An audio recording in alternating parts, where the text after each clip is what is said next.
ये जो चोरों का टोला इकट्ठा किया है और इनका ख्याल है कि इनको ये कौम बर्दाश्त कर लेगी और इनको ये कौम तस्लीम कर लेगी।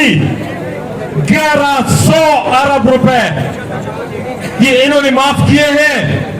आया ये इनके बाप का पैसा है, ये हमारा पैसा है, ये आपका पैसा है।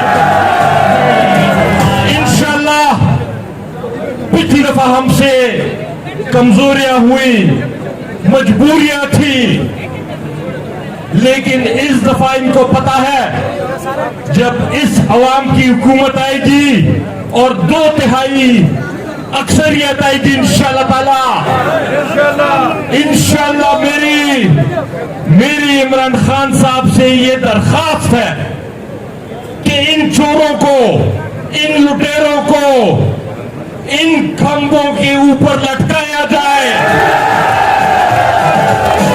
ये इलाज है इनका, इसके अलावा इनका कोई इलाज नहीं है, क्योंकि इनमें ना इंसानियत है, ना मुसलमानी है, ना पाकिस्तानियत है। इनके साथ इंशाल्लाह, और जो लोग इनके साथ मिले हुए हैं, जो लोग जबरदस्ती से आप लोगों के ऊपर मुसल्लत करना चाहते हैं, मैं उन लोगों को भी कहता हूं, आज वो पाकिस्तान नहीं है जो आप लोगों को डराते थे, धमकाते थे।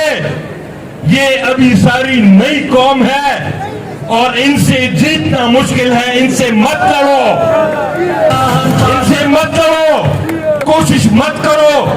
इस अवाम को डिसाइड करने दो, इस अवाम को फैसला करने दो कि पाकिस्तान के फैसले आप लोग करेंगे, सिर्फ चंद कमरों में चंद बैठे हुए लोग नहीं करेंगे इंशाल्लाह ताला।